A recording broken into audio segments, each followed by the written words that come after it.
എല്ലാവർക്കും വിനീത നമസ്കാരം. ശ്രീമദ് ഭാഗവതം ദശമസ്കന്ധ ഉത്തരാർത്ഥം അധ്യായം 77 ഇന്ന് ആരംഭിക്കുന്നു. അങ്ങനെ പ്രദ്യുമ്നൻ വല്ലാത്ത വിഷമിച്ച് യുദ്ധക്കളത്തിൽ നിന്ന് ഓടിപ്പോയി എന്ന് പറയില്ലേ എന്നെ എല്ലാവരും. എന്തിനാ നീ എന്നെ എങ്ങനെ കൊണ്ടുവന്നതെന്നൊക്കെ സൂതനോട് ചോദിച്ചപ്പോ സൂതൻ പറയുകയാണ്, ഇതാണ് യുദ്ധധർമ്മം. ഇപ്പോ ആലസ്യത്തിൽ വീണ കിടക്കുന്ന യജമാനനെ, സ്വാമിയെ രക്ഷിക്കേണ്ടത് സൂതന്റെ ചുമതലയാണ്. അതുകൊണ്ടാണ് ഞാൻ കൊണ്ടുവന്നത്. അങ്ങനെ പ്രദ്യുമ്നന്റെ ആലസ്യമൊക്കെ മാറി വേഗം അദ്ദേഹം ജലസ്പർശം ചെയ്ത് ദേഹശുദ്ധിയും മനഃശുദ്ധിയും വരുത്തി പ്രദ്യുമ്നം വീണ്ടും യുദ്ധക്കളത്തിലെത്തി. ഗദൻ, സാത്വികി തുടങ്ങിയവര് പ്രദ്യുമ്നെ സഹായിച്ചു. ഭയങ്കരമായ യുദ്ധം 27 ദിവസം നടന്നു. ഇന്ദ്രപ്രസ്ഥത്തിലല്ലേ ഭഗവാന് ചില ദുർനിമിത്തങ്ങളൊക്കെ കാണാൻ തുടങ്ങി.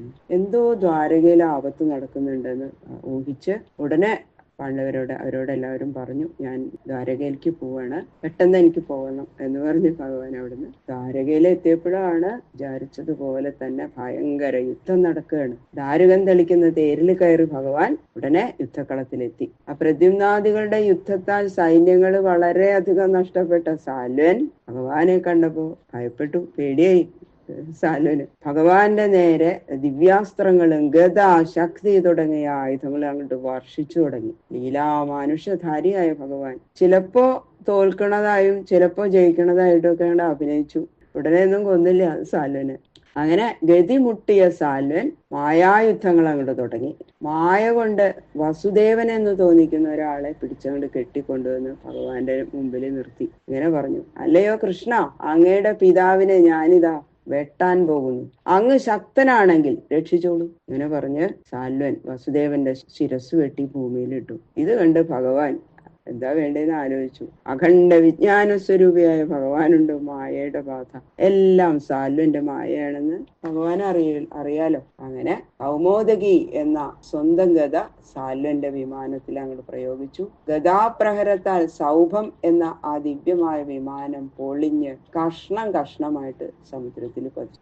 അപ്പൊ സാൽവൻ ഗദ കയ്യിൽ ധരിച്ച് ഭഗവാന്റെ നേരെ ഓടി വന്നു. ഭഗവാന്റെ അസ്ത്രങ്ങളാൽ അദ്ദേഹത്തിന്റെ കൈ മുറിക്കുകയും സൂര്യനെ പോലെ ശോഭിച്ചുകൊണ്ടിരിക്കുന്ന സുദർശന ചക്രത്താൽ സാൽവന്റെ ശിരസ്സും മുറിച്ച് ഭൂമിയിലിടുകയും ചെയ്തു ഭഗവാൻ. ജനങ്ങള് എല്ലാവരും അത്ഭുതത്താൽ ഹാഹാകാരം മുഴക്കി ദേവന്മാരെ പുഷ്പവൃഷ്ടി ചെയ്ത് സ്തുതിച്ചു. പിന്നീട് അത് കഴിഞ്ഞപ്പോഴതാ സാൽവന്റെ സ്നേഹിതനായിട്ടുള്ള ദന്തവക്ത്രൻ യുദ്ധത്തിനായിട്ട് ഭഗവാന്റെ നേരെ വന്നു. അഥ ശ്രീമദ് ഭാഗവതാ ദശമസ്കന്ധ സപ്തസപ്തതിതമോധ്യായ.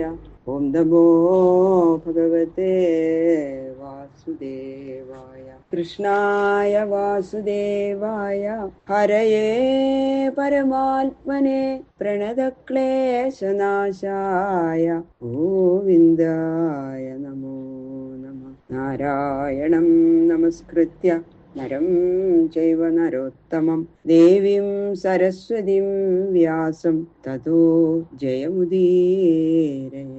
മൂകം കരോതി വാചാലം പങ്കും ലംഘയതേ ഗിരിം യൽകൃപാതമഹം വന്ദേ പരമാനന്ദമാധവം. കഥാമയീം ഭാഗവതാഭിധാനാം ഹരേ തനും തേ ചരിതൈ ത്വദീയൈ യഥാമതി ത്വൽപരിതോഷകാമസ്തൗമി പ്രസീദ അച്യുത മാരുതേശ. ഗുരുർബ്രഹ്മ ഗുരുർവിഷ്ണു ഗുരുർദേവോ മഹേശ്വര ഗുരുഃ സാക്ഷാൽ പരം ബ്രഹ്മ തസ്മൈ ശ്രീ ഗുരവേ നമഃ. ഗംഗണപതയേ നമഃ. സംസരസ്വത്യൈ നമഃ. ഗുരുഭ്യോ നമഃ. ഓം നമോ ഭഗവതേ വാസുദേവായ. ഓം നമോ ഭഗവതേ വാസുദേവായ. ഓം നമോ ഭഗവതേ വാസുദേവായ. ശ്രീശുക ഉവാച. സതോപസ്പൃശ്യ സലിലം ദംശിതോ ധൃതകാർമുക നയമാം ദ്യുമദപാർശ്വം വീരസ്യേത്യാഹ സാരഥിം. അങ്ങനെ പ്രദ്യുമ്നൻ ഉടനെ ജലം കൊണ്ട് കയ്യും കാലൊക്കെ മുഖമൊക്കെ കഴുകി ശുദ്ധി വരുത്തി കവചം ധരിച്ചു. വില്ലെടുത്ത് കയ്യിൽ പിടിച്ചു. ആ രണശൂരനായ ദ്യുമാന്റെ അരികത്തേക്ക് എന്നെ കൊണ്ടുപോകൂ വേഗം വേഗം സൂത എന്ന് സാരഥിയോട് പറഞ്ഞു. വിധമന്തം സ്വസൈന്യാനി ദ്യുമന്തം രുക്മിണീ സുത പ്രതിഹത്യ പ്രത്യവിദ്യത് നാരാജൈ അഷ്ടഭിസ്മയൻ. തന്റെ സൈന്യത്തിലുള്ളവരെ ശരവർഷം ചെയ്ത് നശിപ്പിക്കുന്ന ആ ദ്യുമാന്റെ നേർക്ക് പാഞ്ഞെത്തി മന്ദഹാസം ചെയ്തുകൊണ്ട് 8 ബാണങ്ങൾ അങ്ങോട്ട് തിരിച്ചെയ്തു പ്രദ്യുമ്നൻ. ചതുർഭിശ്ചതുരോ വാഘാൻ സൂതമേകേന ജാഹനൽ ദ്വാഭ്യാം ധനുശ്ച കേതും ച ശരേണാന്യേന വൈശിര. 8 ബാണങ്ങളെ എങ്ങനെയൊക്കെയാ പ്രയോഗിച്ചത് എന്ന് വിവരിക്കുകയാണ്. 4 ബാണം കൊണ്ട് അവന്റെ തേരിൽ പൂട്ടിയ 4 കുതിരകളെയും, 1 ബാണം കൊണ്ട് സാരഥിയെയും, 1 ബാണം കൊണ്ട് കയ്യിൽ പിടിച്ചിരിക്കുന്ന വില്ലിനെയും, 1 ബാണം കൊണ്ട് കൊടിക്കൂറയെയും, ബാക്കിയുള്ള 1 ബാണം കൊണ്ട് ദ്യുമാന്റെ ശിരസിനെയും ലക്ഷ്യമാക്കിയിട്ട് അങ്ങോട്ട് പ്രയോഗിച്ചു. ഗതസാത്യകി സാമ്പാദ്യ ജഘ്നു സൗഭവതേർബലം പേതു സമുദ്രേ സൗഭേയാ സർവേ സഞ്ചിന്ന ഗന്ധരാഹ. അങ്ങനെ ഗദൻ, സാത്യകി, സാമ്പൻ മുതലായിട്ടുള്ള യാദവ വീരന്മാര് സാല്വ സൈന്യങ്ങളുടെ നേരെ അവരും ബാണങ്ങൾ അങ്ങനെ വർഷിക്കാൻ തുടങ്ങി. സൗഭം എന്ന വിമാനത്തിലിരിക്കുന്ന സേനകളെല്ലാം കഴുത്തറ്റ് സമുദ്രത്തിൽ വീണു. ഏവം യദൂനാം സാല്വാനാം നിഘ്നതാമിതരേതരം യുദ്ധം തൃണവരാത്രം തദാഭൂത്തുമുലമുൽബണം.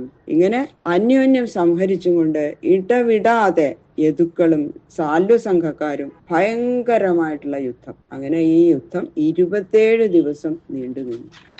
ഇന്ദ്രപ്രസ്ഥം ഗത കൃഷ്ണ ആഹൂതോ ധർമ്മസൂനുന രാജസൂയേത നിർവൃത്തേ ശിശുപാലേ ച സംസ്ഥിതേ കുരുവൃദ്ധാനനുജ്ഞാപ്യ മുനീംശ്ച സസുതാമൃതാം നിമിത്താന്യാതിഘോരാണി പശ്യൻ ദ്വാരവതീം യയോ.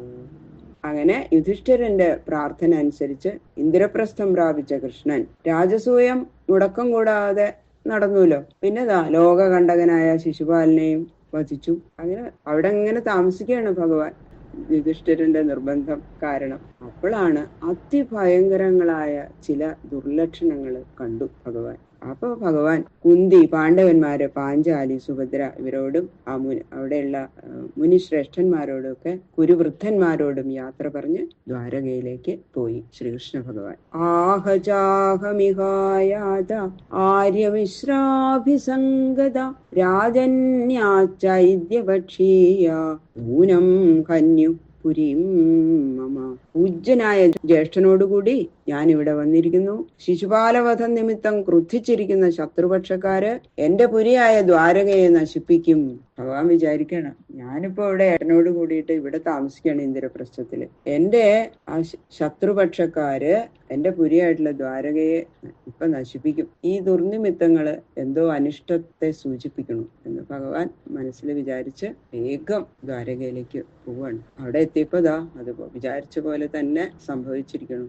വീക്ഷ്യതൽ കഥനം സ്വാനാം നിരൂപ്യ പുരരക്ഷണം സൗഭം ച സാല്വരാജ്യം ച ദാരുകം പ്രാഹകേശവ. ദുർനിമിത്ത ദർശനം കൊണ്ട് മനക്ഷോഭത്തോടു കൂടിയിട്ട് വളരെ വിഷമിച്ചിട്ടാണ് വരണത്. ഇങ്ങനെ ആലോചിച്ചുകൊണ്ട് ദ്വാരകയിലെത്തിയപ്പോ കണ്ടു, സ്വന്തം ജനങ്ങൾ അനുഭവിക്കുന്ന സങ്കടങ്ങൾ കണ്ടു. അങ്ങനെ ഇതേപോലെയുള്ള ഉപദ്രവം ഉണ്ടാക്കി തീർക്കുന്ന സാല്വരാജാവിനെയും അവന്റെ സൗഭം എന്ന വിമാനത്തെയും കണ്ടു ഭഗവാൻ. വേഗം ഇനി ദ്വാരകാപുരിയെ പരിപാലിക്കാൻ എന്താണ് വേണ്ടത് എന്ന് ആലോചിച്ച് ആദ്യം ഏട്ടൻ ബലരാമനെ വേഗം അതിനായിട്ട് ചുമതലപ്പെടുത്തി സൂതനായ ദാരുകനോട് ഭഗവാൻ പറഞ്ഞു. രഥം പ്രാപയമേ സൂത സാല്വസ്യാന്തികമാശു വൈ സംഭ്രമസ്തേന കർത്തവ്യോ മായാവി സൗഭരാടയം. ഭഗവാൻ ദാരുകനോട് പറഞ്ഞു, ഹേ സൂത, എന്റെ തേര് അതിവേഗത്തിൽ സാല്വ സമീപം എത്തിക്കൂ. അവൻ മായാപ്രയോഗത്തിൽ അതിസമർത്ഥനാണ്. നീ ഒട്ടും ഭയം ഉണ്ടെന്ന് നടിക്കാതെ ധൈര്യമായിട്ട് ഇരിക്കണം. ധൈര്യമായിട്ട് നീ തേരോടിക്കണം ദാരുകനോട് പറഞ്ഞു. അങ്ങനെ ഭഗവാൻ യുദ്ധത്തിനായിട്ട് പുറപ്പെടുന്നു. ബാക്കിയുള്ള ശ്ലോകങ്ങള് നാളെ നോക്കാം. സർവത്ര ഗോവിന്ദ നാമ സങ്കീർത്തനം. ഗോവിന്ദ ഗോവിന്ദ.